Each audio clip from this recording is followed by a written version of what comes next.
Ao ver a foto do meu marido no celular da nora, meu mundo virou de cabeça para baixo.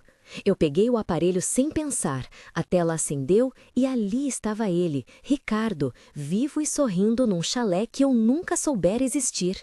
E no mesmo instante senti o chão sumir sob meus pés. O que descobri naquela manhã não foi uma coincidência pequena, foi uma porta que se abriu para um quarto inteiro de segredos, e eu vou contar cada detalhe, cada prova, cada passo da investigação que mudou para sempre a vida do meu filho e do meu neto. Antes de continuar, se inscreva e escreva nos comentários de onde você nos assiste, porque sua voz importa para quem passa por histórias como a minha. Tenho 67 anos, sou viúva desde que enterrei o Ricardo há 3 anos, e durante todo esse tempo tentei manter uma rotina tranquila para meu neto Pedro, que tinha 5 anos quando tudo aconteceu. Eu cuidava da casa, fazia comida, lia livros no fim da tarde e rezava baixinho para que a solidão não me esmagasse. E naquela manhã, a simples vibração de um celular sobre o balcão trouxe uma imagem que queimou nas minhas mãos como ferro em aço quente. Minha nora Marina havia deixado o aparelho no balcão enquanto preparava o almoço, e eu, distraída, atendi a notificação como quem bloqueia a tela por hábito, mas a foto me prendeu. Era uma imagem com cores vivas, o cheiro imaginado de lenha queimando e de café fresco parecia atravessar a tela. Eu senti o gosto metálico do medo na boca, minhas mãos começaram a tremer, meu coração quase saiu pela boca. E naquele segundo eu decidi investigar porque nada naquelas linhas do rosto do homem da foto batia com o marido que eu enterrara. Eu comecei a história por onde sempre começam as histórias de traição, com um objeto banal que se recusa a ser apenas um objeto. E ali estava eu, diante de uma bifurcação entre aceitar o que me contavam e descobrir a verdade por mim mesma. No dia seguinte, sentei com Lucas, meu filho, e peça por peça iniciamos a busca. Ele colocou as mãos nos bolsos, olhou para mim como quem espera um comando que não dá e disse o óbvio. Mãe, talvez seja uma foto antiga. Mas o tom dele tinha a cadência de alguém que tenta se convencer tanto quanto tenta me convencer. Eu respondi, antiga ou não, por que nunca me falou deste chalé? Por que nunca mencionou esse sorriso nos últimos anos?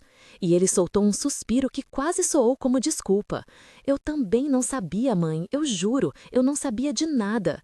E naquele momento, percebi que a verdade poderia estar espalhada por outras pessoas ao nosso redor, e que eu precisaria de nomes, documentos e provas físicas para transformar suspeita em denúncia. Foi então que a busca se intensificou, e eu comecei a perceber detalhes que antes se escondiam um envelope velho que apareceu entre as contas, um extrato bancário com transferências estranhas, uma pólice de seguro com beneficiários reinterpretados e uma pequena chave que eu encontrei no bolso de um casaco que Ricardo usava de vez em quando e que agora cheirava a tempo e a pó. Eu abri uma gaveta trancada que sempre esteve no escritório deles. A madeira rangia como se lembrasse de quem a trancara. E dentro havia fotos dobradas, um diário com páginas arrancadas e coordenadas anotadas em letra miúda. O ar daquela gaveta tinha um cheiro de papel antigo e de perfume que eu não reconhecia. A descoberta da gaveta trancada foi o primeiro momento em que a suspeita se transformou em certeza possível, porque a prova física mudou o tom da minha dor, transformou a saudade em investigação e nos forçou a agir. Chamei a vizinha Rosa para ver, e ela tocou as fotos com dedos que tremiam, descreveu o tecido das roupas, as pequenas manchas de sol na margem da imagem e declarou com voz baixa que aquilo não era legítimo, que alguém estava escondendo uma vida paralela. A partir dali, eu e Lucas começamos a montar um mapa de pessoas e lugares, e nomeamos aqueles que poderiam nos ajudar ou atrapalhar. Marina, minha nora responsável pela cozinha, Adriana, uma amiga antiga de Ricardo que parecia viver como sombra, Dr. Renato, um médico que aparecia em bilhetes, o delegado Faria, que mais tarde conduziria a investigação formal, a perita Sônia, que faria a perícia toxicológica, o advogado Marcelo, que assumiu nossa representação, o policial André, que nos protegeu em cenas de confronto, e a criança Pedro, que entre todos era quem mais precisava ser resguardada. Cada um desses nomes entrou na narrativa com ações atribuídas, com motivações e com falhas. A investigação doméstica cresceu como uma mancha de óleo, e eu aprendi a ler pequenos sinais sensoriais que antes eram apenas ruído.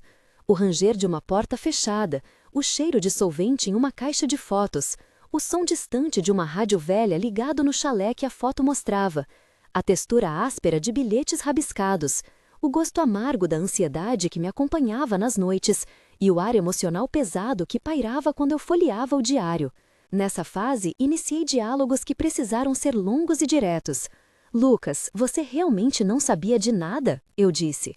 Mãe, eu juro, ele respondeu. Onde estava meu pai nas quintas-feiras? Perguntei. Ele dizia que ia pescar, disse Lucas. Quem lhe entregava dinheiro? Perguntei. Não sei, disse ele. Quem você viu entrando no chalé? Eu questionei. Nunca estive lá, disse ele. E a apólice de seguro? Insisti. Eu assinei sem ler, confessou. Por que ninguém me contou? Indaguei. Talvez tenham achado que era melhor, ele tentou explicar. Melhor para quem? Eu repliquei com voz baixa. Para poupar você, disse Lucas.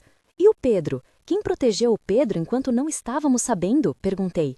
Eu trouxe ele para vocês quando precisei, ele respondeu. Você? Trouxe? Mas para quem ele foi levado? Eu devolvi. Para a escola da Dona Marta, disse ele. A escola estava a par de tudo? Disse eu.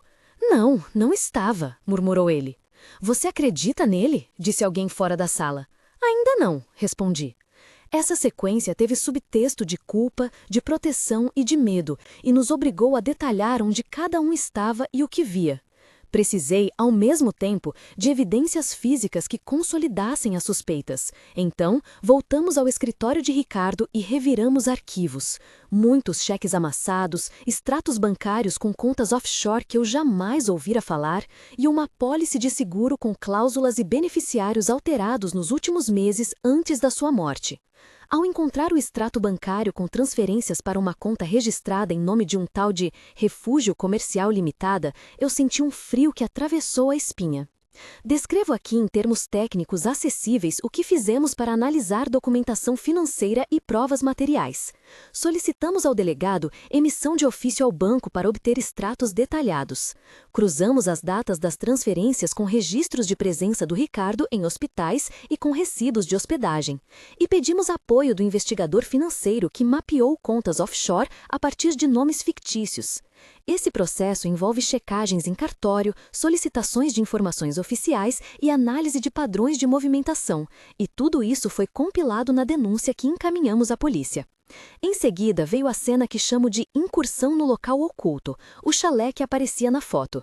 Eu havia conseguido as coordenadas anotadas no diário, e quando seguimos aquela estrada de terra, senti todos os sentidos mais aguçados. A visão dos pinheiros rangendo ao vento, o som do asfalto ficando para trás, o cheiro de cascalho e mato molhado, o tato frio do corrimão enquanto eu descíamos da caminhonete e um ar emocional pesado que fazia meu peito doer. O chalé parecia um lugar tranquilo visto de fora, com cortinas que tremiam e um cheiro de lenha que despertava memórias de dias melhores. Mas de perto mostrava sinais de uso recente, roupas femininas penduradas, frascos médicos na prateleira do banheiro e um envelope com nomes e datas. Aquela cena selou que não era apenas um caso de pequenas mentiras, mas de uma vida escondida. Na entrada, houve um diálogo tenso com Marina que nos recebeu sem surpresa. O que estão fazendo aqui? Ela disse com voz firme. Viemos ver o chalé, respondi. Isso é da família, ela retrucou. De quem? Perguntei. De ninguém, ela falou. Por que seu nome aparece nas contas? Perguntei. Eu não entendo do que falam, ela disse. As fotos, as roupas, eu comecei. São mantimentos, disse ela. As receitas médicas, eu disse. São prescrições dele, respondeu. Por que uma apólice registrada aqui? Eu questionei. Pergunte ao advogado, respondeu ela. Qual advogado? Perguntei. O que eu contratei, disse ela. Quem contratou? Eu repeti. Eu, disse ela. Quando você começou isso? Perguntei. Quando precisava, ela disse. Quando precisava de quê? Eu persisti. Quando precisei. Proteger quem eu amava, murmurou. Cada resposta era um jogo de sombras, e nossa insistência criou tensão que resultou em mais evidências encontradas no chalé. Havia uma caixa com papéis, um envelope pardo com um nome que me agarrou como um soco no estômago, e fotos que mostravam Ricardo conversando com uma mulher de quem eu não conhecia o rosto. E o cheiro do papel queimado lembrava-me de confissões que nunca ouvimos. Reunimos as provas e fomos ao delegado Faria. O confronto com Marina e com o médico Dr. Renato foi preparado com cuidado e ali ocorreram diálogos longos, acusatórios e repletos de subtexto. Marina, por que ocultou isso? Perguntei. Eu protegi a família, ela disse. Que família? Eu devolvi. A de quem? A sua ou a dele? Retruquei. Você profanou um segredo que era nosso, disse Dr. Renato, apontando como quem acusa. Segredo que custou uma vida, respondi. Você sabe o que fez, disse o delegado. Sei que houve manipulação, disse Dr. Renato.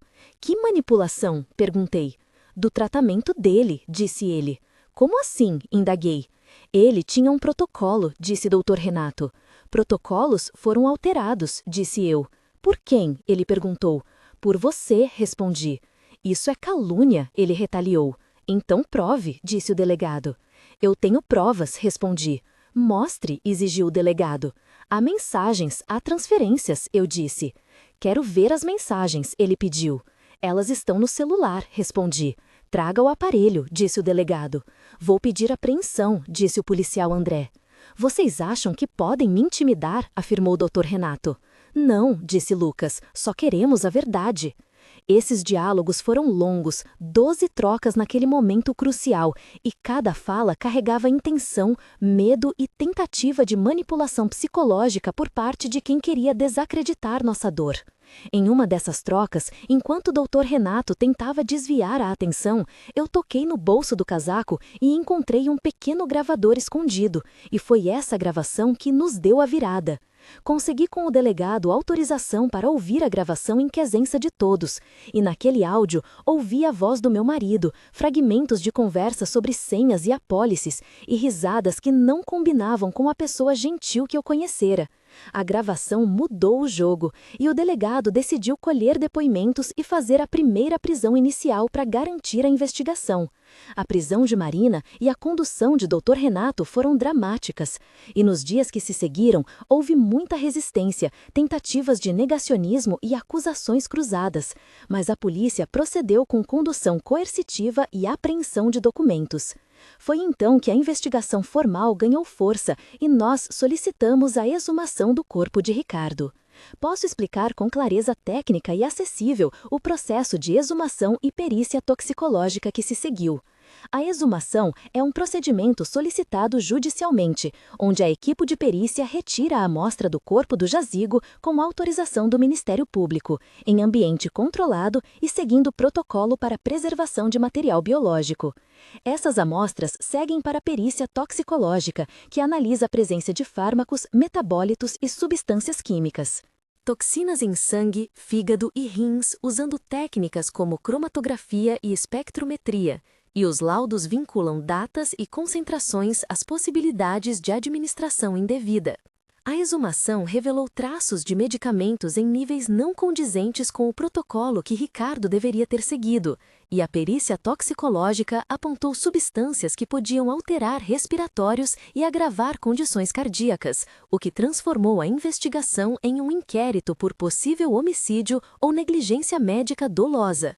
Parcerias com o investigador financeiro mostraram padrões de transferência, pequenas quantias que, somadas, totalizavam importantes depósitos feitos em favor de uma rede de refúgios, contas offshore e empresas de fachada, e o delegado requisitou documentos em cartório, rastreou assinaturas e identificou delações premiadas em potencial.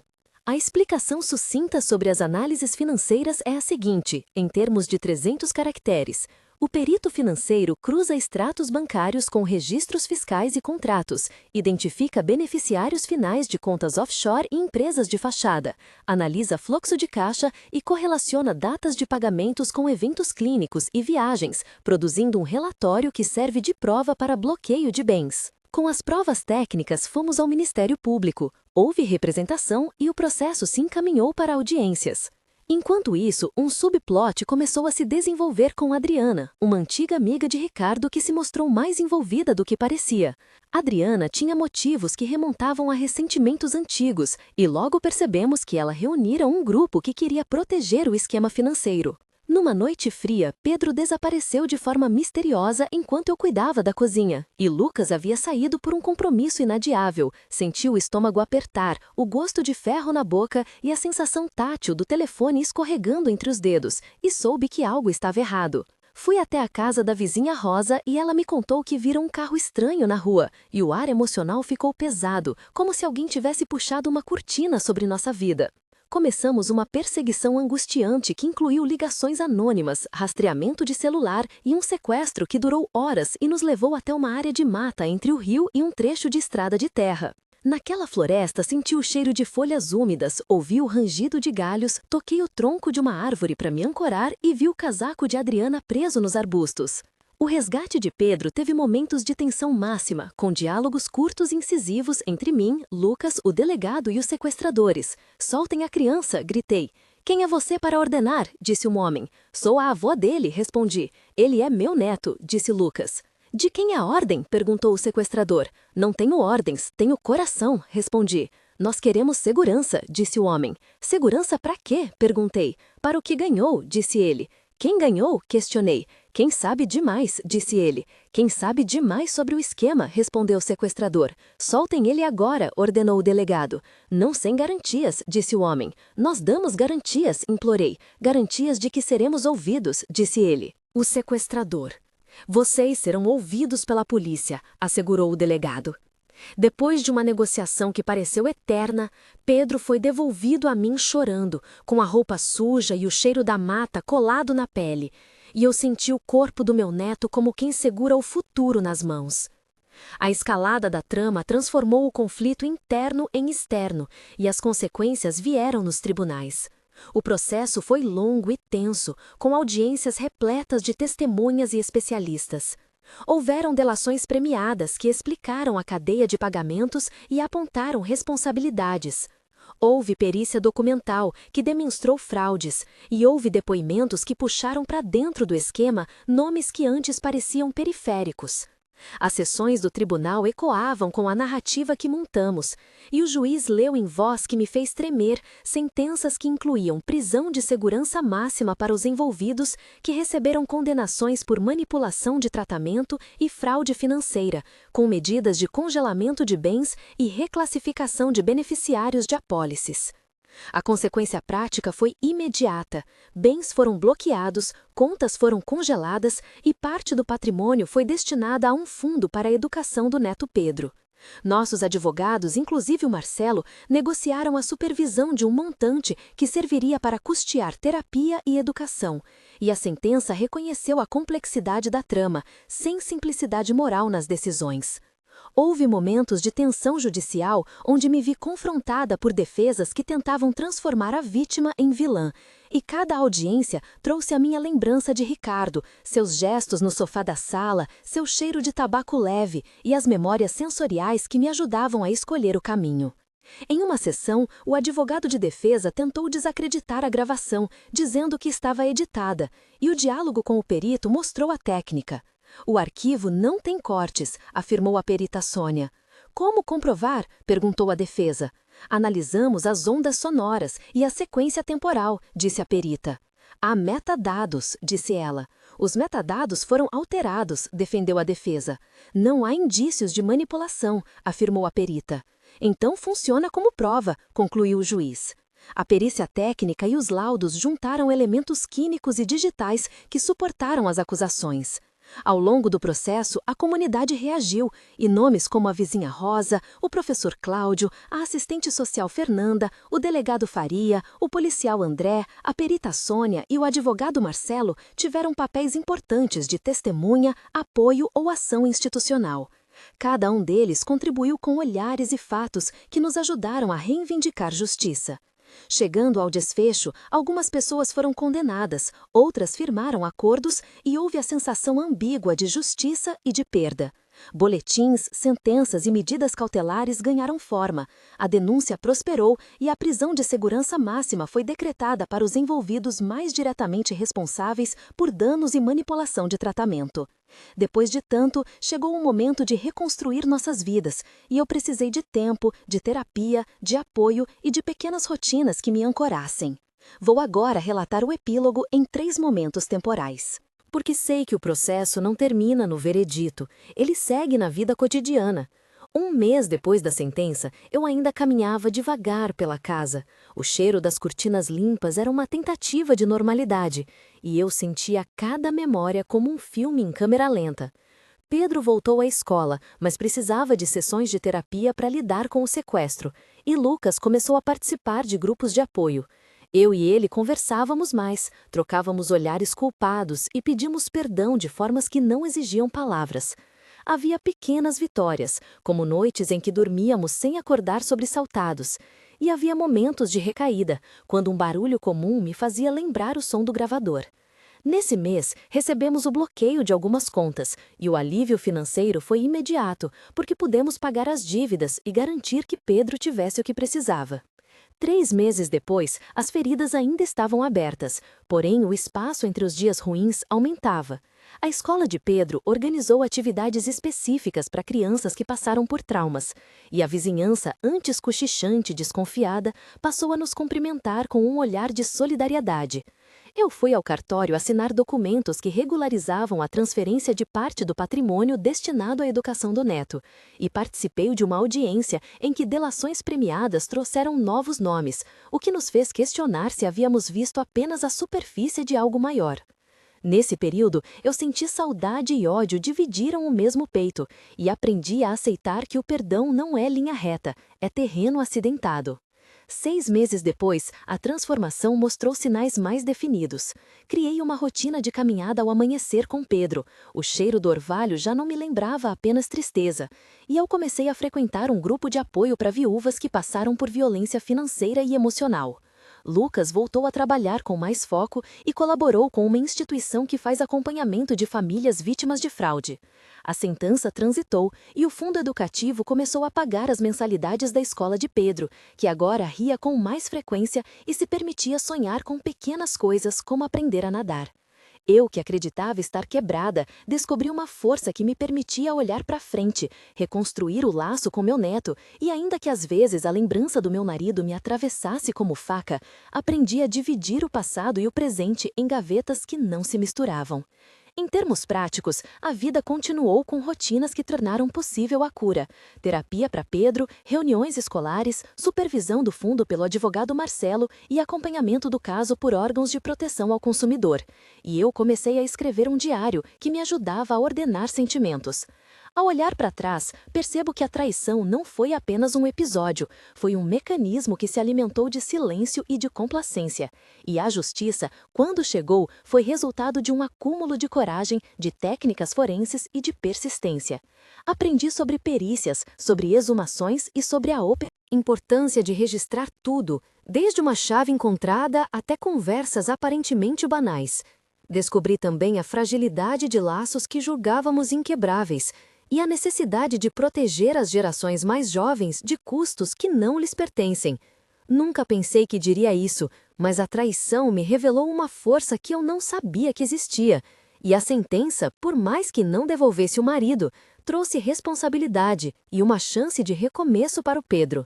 Se esta história tocou você, considere se inscrever, porque aqui contamos relatos reais que buscam não apenas chocar, mas educar e fortalecer comunidades em busca de justiça.